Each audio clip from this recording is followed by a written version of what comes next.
Hi, welcome to BCA History Unwrapped. My name is Kate Zwerneman, and I'm your host on this magical historical adventure. Today, we're going to be talking about maritime trade in the Ming Dynasty in China and the Portuguese Empire in Portugal. It's my honor today to introduce our lovely guest speakers, Barbara Lashinsky and Manny Cohn. So let's get started, shall we? Hi, it's really nice to meet you guys. So, can you say your names and what you're an expert in? I'm Barbara, and I'm an expert on the Ming Dynasty. I'm Manny. I'm a historian specializing in the Portugal Empire around the time of the Ming Dynasty.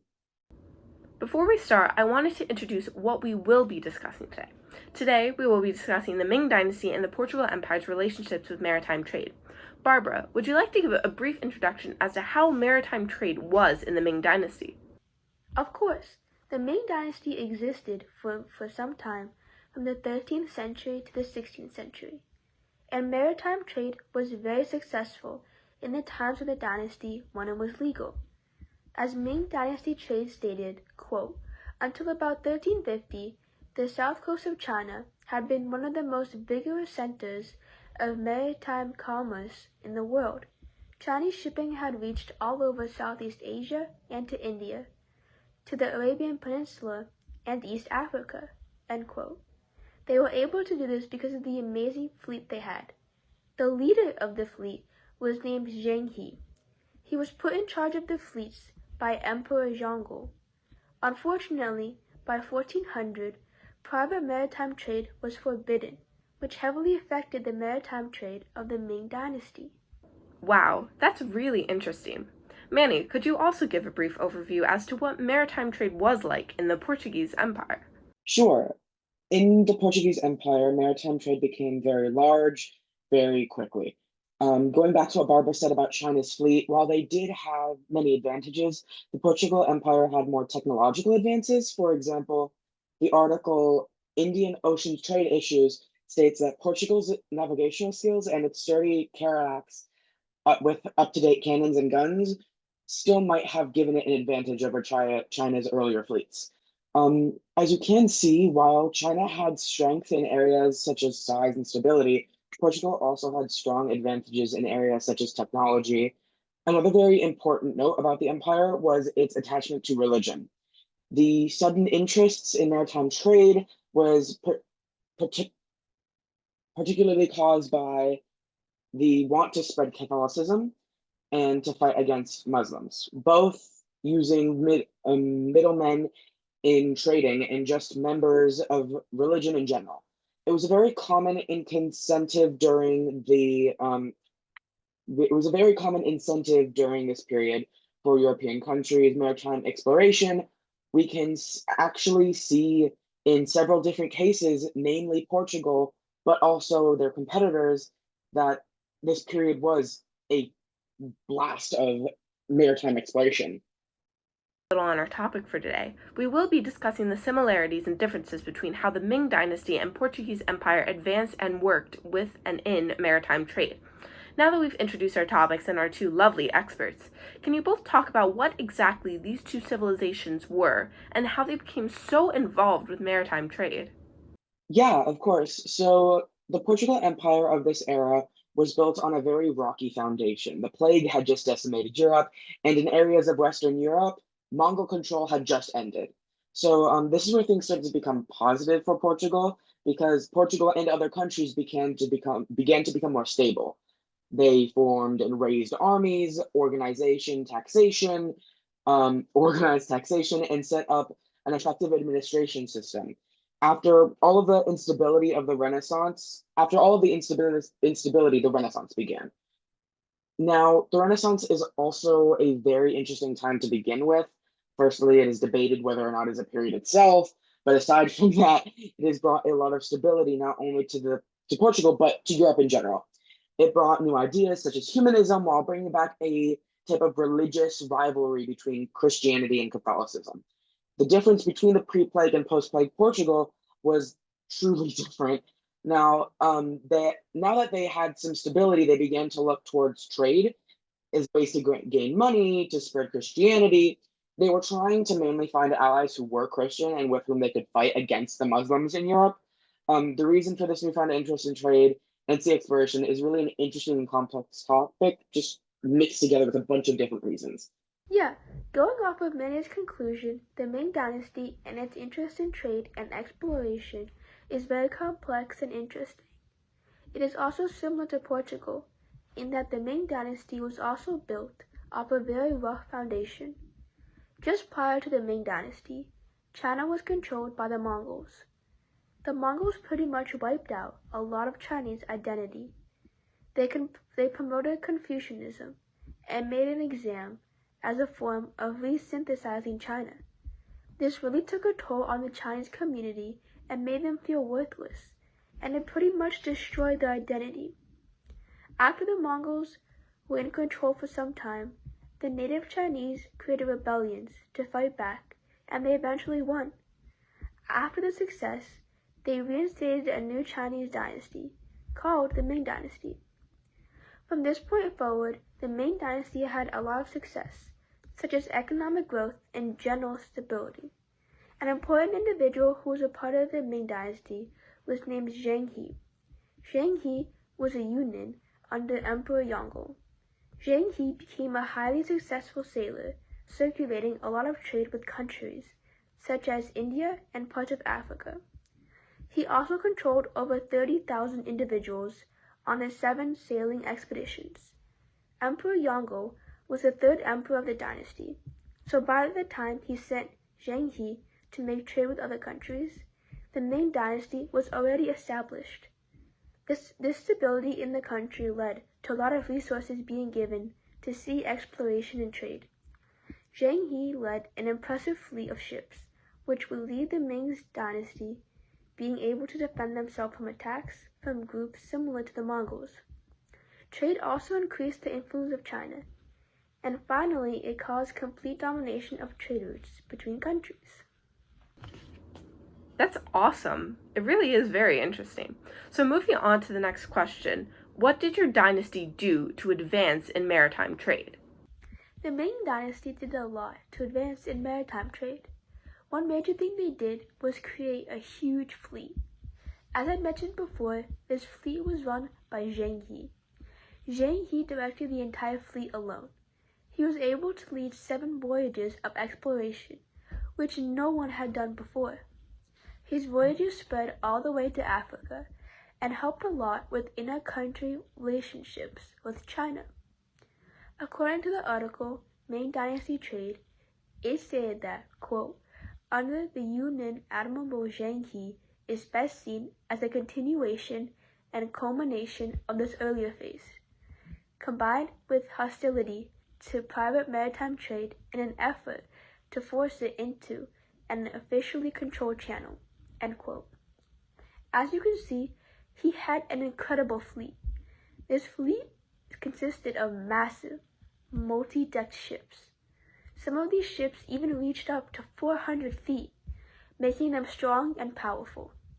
Also, the treasure fleet had many ships, including not only treasure ships, but armed escorts, supply ships, troop transports, and smaller vessels for multiple purposes.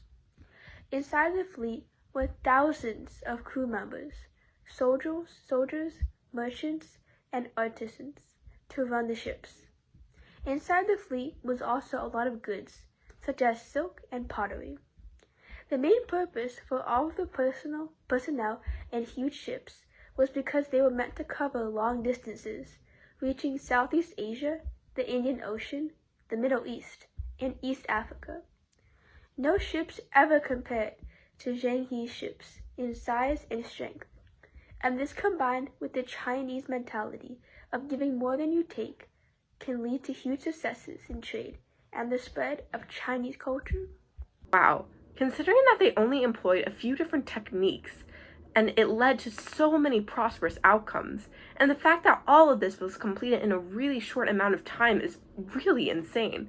They had less than 100 years to complete all of these accomplishments before large-scale trade became illegal. That is incredibly remarkable. So Manny, could you please answer the same question? Similarly to the Ming Dynasty, the Portuguese Empire had several techniques to advance in maritime trade. One of the most prominent of these being the timeline of their expeditions.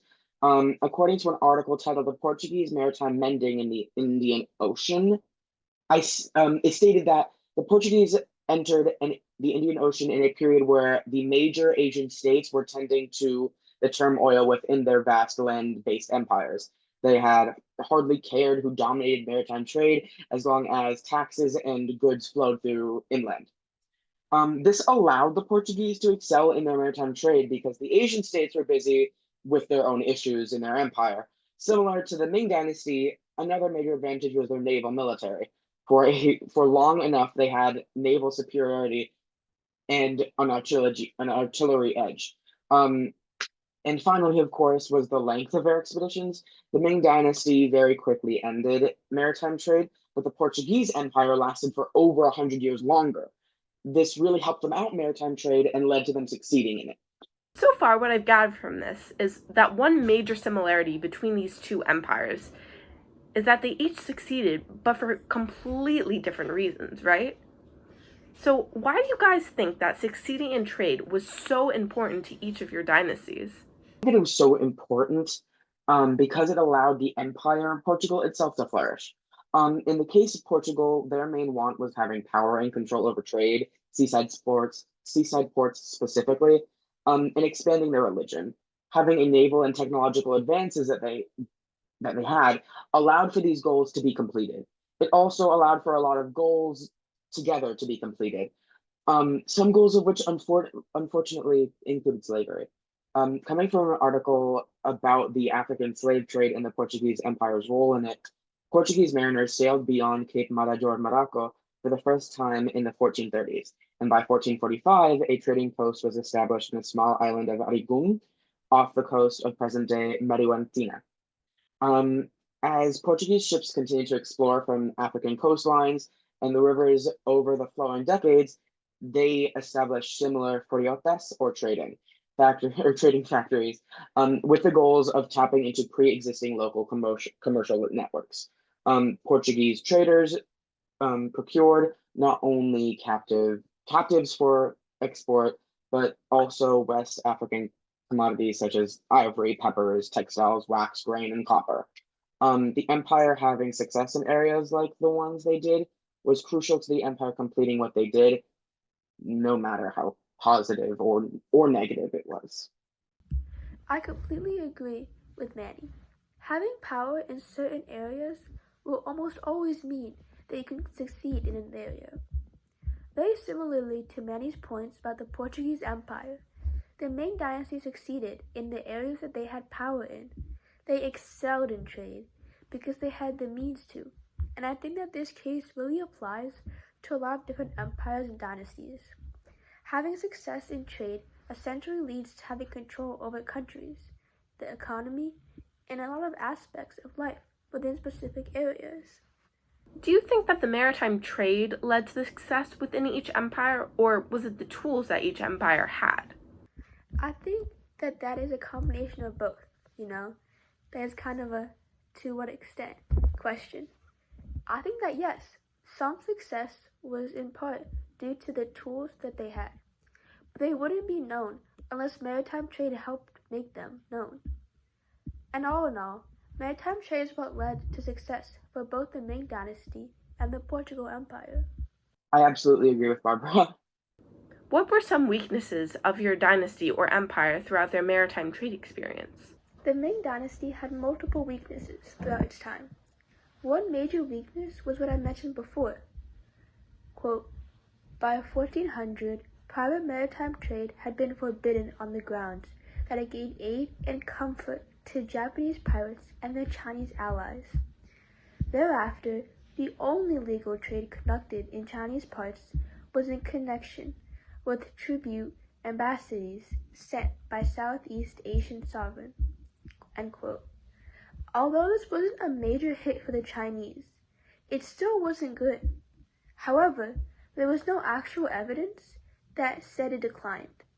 Due to the lack of writing at the end of the Ming Dynasty, it might actually reflect that the Chinese escaped this way of trade from the tribute matrix, and surprisingly, not its decline. That is very interesting. Now, Manny, if you don't mind. Similarly to the Ming Dynasty, the Portuguese Empire also had weaknesses. Portuguese was that they lacked warships. Although they did gain a lot of power in the Indian Ocean, they weren't able to fully dominate it because of their lack of warships. Similarly to this, the ships they had were also overcrowded. They could spend months at sea without landing on land to get fresh supplies due to them not being able to fully dominate the ocean. Other empires came in and started to take over the ocean. Although the Portuguese did fight back, they didn't have enough resources to take back the ocean. They did not always know how to trade with the politeness and dignity we picture. In a well-known, primarily sourced,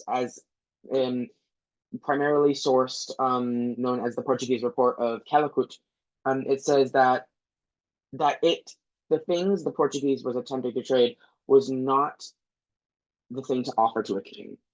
And even the poorest merchant in Mecca or any part of India gave more. I think that both of these were real issues when it came to the Portuguese maritime trade. I did not know that. So, from what I've gathered from your responses, the Ming Dynasty's main weakness was that maritime trade got banned, and Portugal's main weakness was that they lacked resources, right? So, why do you guys think that this was so significant? I think it all had to do with the leadership of both the Ming Dynasty and the leadership of the Portugal Dynasty. The Ming Dynasty had excellent leadership and people who understood what needed to be done and did it. They also could focus in on maritime trade because they didn't have as big as an area to rule as the Portuguese did. They were able to successfully trade until of course it got banned and became illegal. The Portugal Empire was huge. Manny can correct me on this, but I think they didn't have enough resources because of how big their land was and how bad their leadership was. It was too unstable to function properly, unlike the Ming Dynasty, which was small, controlled, and rich. Yes, I agree with you. The Portugal Empire was very big, ruling over such a big empire while trying to dominate maritime trade was hard. The Ming Dynasty didn't have this problem, and they had great leaders such as He and the Empire of Zhongle, who you mentioned before. We're beginning to slow down and complete this wonderful meeting. I think we've reached a really important part of this whole topic. We've talked about what these empires were, their successes, and what truly defined maritime trade and expansion in these two cultures. So for our final question, do you both think that maritime trade is relevant to modern day history? Absolutely, whether or not we want to argue to what extent of the success the maritime empires was or was not, that is a completely different answer than to this one. It's extremely important and relevant to modern society. Objectively, trading routes truly began to take shape during this time, meaning that this time in history is crucial to modern civilizations and globalization. It also caused different areas of the world to connect with each other in ways that they hadn't before. They might have never done. The world would not be where it is today without maritime trade from the Ming Dynasty and the Portuguese empires. I would 100% agree with everything Manny just said.